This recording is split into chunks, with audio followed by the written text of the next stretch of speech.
ओम साई राम, जय साई राम। बाबा के इस चैनल में आप सभी साईं भक्तों का बहुत बहुत स्वागत है और आशा करते हैं कि बाबा की कृपा से आप सभी अच्छे होंगे और स्वस्थ होंगे।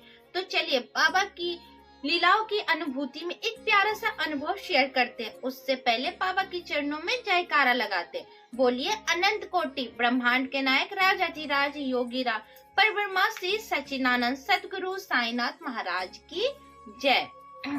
ये जो प्यारा सा अनुभव है ना, ये अनुभव हमारे एक प्यारी सी डिवोटी ने हमें शेयर किया है।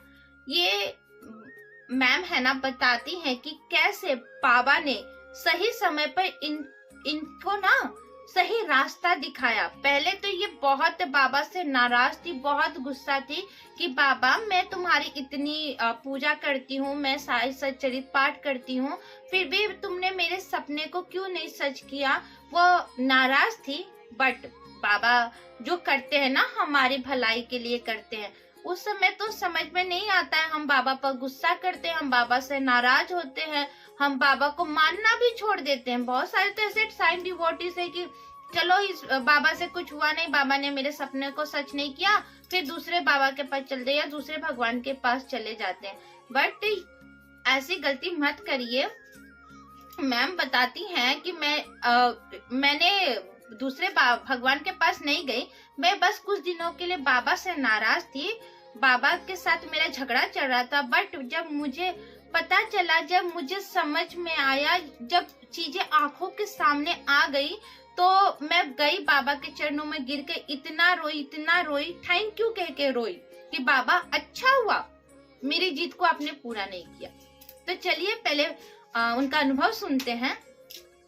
मैडम बताती है कि इनको एक सर से इनको प्यार था, उनको चाहती थी और वो सर भी इनको बहुत चाहते थे, बहुत मानते थे। हाँ तुम्हारे लिए मैं ये करूंगा, तुम जो वगैरह होता है, जो एक लवर अपनी लवर के साथ प्रॉमिस करते हैं, सब करते थे। उनके लिए गिफ्ट लाना सब कुछ करता था। बट मैम को ना वो चीट कर रहा था कि हाँ शादी करूंगा, अब करूंगा। मैडम अपने घर वाले से झगड़ा करती थी, अपने मम्मी पापा भाभी से सबसे लड़ती थी, सब उनको समझाने की कोशिश करती थी कि वो लड़का तुम्हारे लिए सही नहीं है। मैडम पूरा अंदर से पूरा ये इन्होंने बाबा के 9 गुरुवार किए। उसके बाद इन्होंने साई सच्चरित का पारायण किया कि बाबा मुझे उन्हीं से शादी करना है, इसलिए उन्होंने 9 गुरुवार किया और साई सच्चरित का पारायण भी किया। बट उनका तो कुछ हुआ नहीं, बाबा ने एक्सेप्ट नहीं किया उस चीज को। तो 1 ईयर के बाद जब उनके फैमिली ने देखा कि अब बहुत हो गया, अब हम इसको टॉलरेट नहीं कर सकते हैं, तो मैडम की फैमिली ने, पापा ने इनके लिए लड़का देखना शुरू कर दिया। अच्छे अच्छे घर में उनका लड़का देखा, जॉब वाले देखे। बट मैडम है ना ऐसा कुछ कर देती थी कि शादी वो हो जाता था। फिर एक जगह इनकी शादी फिक्स हो जाती है मैडम का 152 ईयर्स के बीच में। और ये बाबा के साथ जब इनका सपना सच नहीं हो रहा था, देखिए कि मेरे पेरेंट्स नहीं मान रहे, और वो जो शख्स था जिनसे ये प्यार करती थी, वो ये हमेशा फोर्स करती थी कि जाइए अपनी मम्मी पापा से कहिए कि आके मेरे मम्मी पापा से बात करे, कुछ ऐसा करिए। तो वो कहता था अच्छा करेंगे, होगा, ये होगा। तो उसके बाद ये बाबा के साथ गुस्सा कि बाबा आप हो नहीं, आप कुछ नहीं करते, आप मैंने जो सपना देखा आपका, मैंने इतना शिद्दत से, इतना दिलो जान से आपकी मैंने साइंस से पारायण किया, मैंने 9 गुरुवार व्रत किया, आपने जैसा मुझे रास्ता दिखा मैंने किया, भूखों को खाना खिलाया वगैरह सब कुछ इन्होंने किया, लेकिन वो उनका सक्सेस नहीं हुआ। मैडम की जब शादी फिक्स हो गई, ठीक हो गई, मतलब कि हाँ लड़की पसंद है, लड़का पसंद है, तो इनके माइंड में आया कि मैं अब क्या करती हूँ, मैं भाग जाती हूँ उनके साथ। तो वो जिनसे वो प्यार करती थी, तो वो अपनी फ्रेंड को बोली कि मेरे घर वाले मानने वाले नहीं है, 6-7 महीने में मेरी तो शादी कर देंगे और मुझे उस शख्स से शादी करना भी नहीं है। मैं तो किसी और 5-6 साल से वो शायद रिलेशनशिप में थी।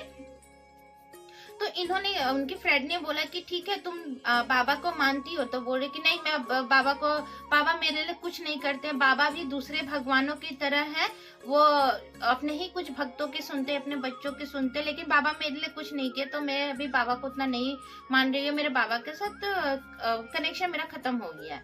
तो उनकी फ्रेंड ने बोला कि अच्छा कोई बात नहीं है, मेरा बर्थडे है परसों, और वो भी साईं डिवोटी थी, तो पहले हम बाबा के मंदिर चलेंगे। तो वो बोली मैम कि नहीं नहीं मैं नहीं जाऊंगी, मुझे बाबा को देखना भी नहीं, मुझे बाबा से बात नहीं करना, मुझे बाबा की तरफ देखना भी नहीं। तो उनकी फ्रेंड ने बोला ठीक है तुम बाबा से गुस्सा ना, मेरे से तो गुस्सा नहीं हो, मेरा बर्थडे है तो कम से कम मेरे लिए तो चलेगी ना, मैं तो तेरी बेस्ट फ्रेंड हूँ, तुम जनरली जैसे और भगवानों के पास जाती हो ना वैसे ही चलना। तो उनकी फ्रेंड मैम की जो फ्रेंड थी उन्होंने कहा कि अपने बॉयफ्रेंड को भी बुला लो, ठीक है अपने बॉयफ्रेंड को भी बुला लो। मैम ने पहले कहा नहीं नहीं नहीं आएंगे ये वो, फिर उन्होंने कहा कि कॉमन फ्रेंड था, दोनों के ही वो कॉमन फ्रेंड थे, तो मैडम ने तो अपने बॉयफ्रेंड को नहीं बुलाया, बट उन्होंने जिनका बर्थडे था उनको बुलाया कि मेरा बर्थडे है, हम ये मंदिर जाएंगे, उसके बाद हम रेस्टोरेंट में पार्टी करेंगे अपना वगैरह जो था। देखिए वो शाम के टाइम 2-3 इनके फ्रेंड सर्कल में आए, फ्रेंड सर्कल में आने के बाद गए मंदिर में गई तो पता नहीं मैडम के सडनली मन से आया कि बाबा यही वो शख्स है जिसके लिए मेरा आपसे झगड़ा चल रहा है, मैं आपके मैंने सब कुछ किया, मनी मतलब ना वो कर रही है, और फिर भी मैं अब इन्हीं से शादी करूंगी, मैंने डिसाइड कर लिया है कि हम घर छोड़ के शादी कर लेंगे, कोर्ट मैरिज कर लेंगे, ठीक है।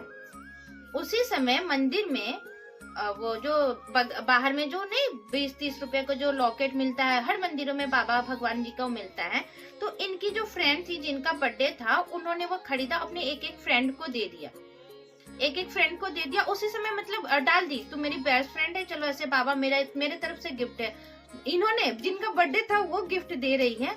तो उसके बाद क्या होता है, पार्टी वगैरह खत्म हो गया, सब ये हो गया, वो 2-3 दिन बाद जो लॉकेट पहने थे मैडम ने भी पहन रखा था, वो ऐसे ही लेटी हुई थी और पकड़ के ऐसे मतलब वो जनरली ये कर रही थी।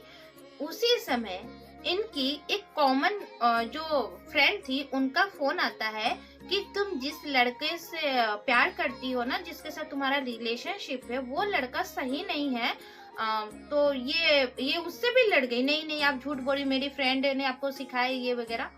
उन्होंने कहा कि ठीक है आपको बिलीव नहीं है, आप बिलीव मत करो, एक बार आइए आप यहाँ पर मिलिए, हम आपको एक चीज कुछ बताना चाहते हैं। देखिए, और ये मैडम तो उनके साथ भागने के लिए रेडी थी, मतलब कोर्ट मैरिज घर छोड़ के और ये करके जाने के लिए रेडी थी, लेकिन बाबा जो करते हैं ना अच्छा ही करते हैं।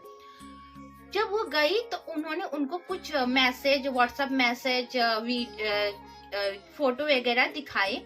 मैडम को उस समय भी बिलीव नहीं हो रहा था कि ये कैसे हो गया, ये क्या हो रहा है मेरे साथ, और जिनके साथ मैं 7 साल से रिलेशनशिप में हूँ उसके वो कहाँ जाता है, कहाँ क्या करता है, उसके कितने फ्रेंड है, क्या है, मैडम को सब कुछ पता था। फिर ये इतनी बड़ी बात मैडम को मुझे कैसे नहीं पता चला, ठीक है। मैडम आई, मैडम आने के बाद मैडम ने उसको कहा कि हम परसों चल रहे हैं, हम शादी करेंगे मंदिर में, सर है।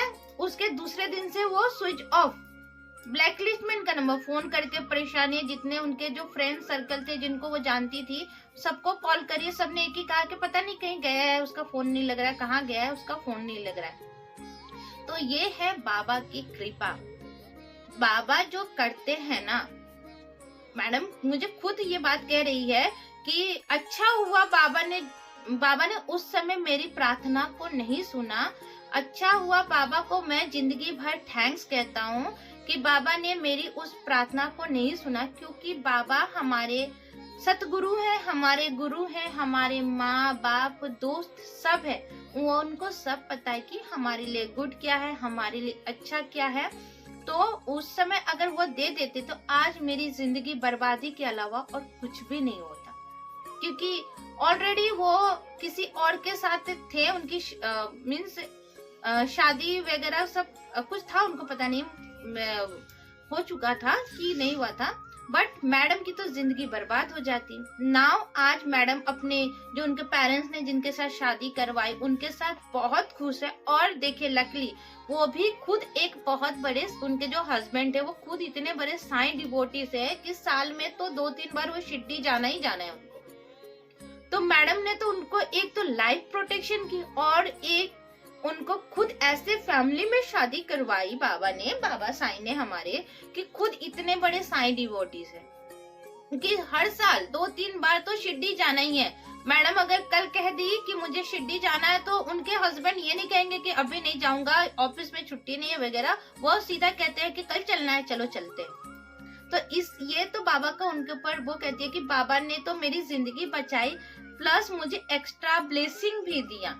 तो जो कुछ लोग कहते हैं कि बाबा मेरी प्रार्थना नहीं सुनते, बाबा कुछ अच्छे के लिए ही नहीं सुनते हैं उस समय में, कि बाद में जाके हमें सफरिंग करना ना पड़े, हमें परेशानी नहीं हो। तो यही है बाबा और बाबाओं की लीला। मैडम ने जब कहा मैं भी सोची कि यस, हम भी कभी कभी ऐसे सोचते हैं ना कि अभी इतना पूजा कर लिया, बाबा की इतनी मन्नत मान रहे, बाबा को इतना प्रेयर करे, बाबा नहीं सुनते। कुछ तो रीजन होगा कि बाबा नहीं सुनते हैं, क्योंकि हमारी तो माइंड उतना जाता नहीं है ना, हम तो सिर्फ ब्लेमिंग करते हैं ना, हम बाबा को जजमेंट कर देते हैं कि बाबा ने नहीं किया, छोड़ो, बाबा कुछ भी नहीं है। जजमेंट मत करिए ना, बाबा को जजमेंट करने दीजिए। अगर आप सभी साईं भक्तों को मेरा ये वीडियो पसंद आया तो इसको लाइक करिएगा, कमेंट करिएगा, और बाबा की इस चैनल को अगर आपको पसंद आ रहा है तो इसको सब्सक्राइब जरूर करिएगा और बाबा की जो फैमिली में जरूर जुड़िएगा। इसी के साथ मैं अपने वीडियो को समाप्त करती हूँ। ओम साईं राम।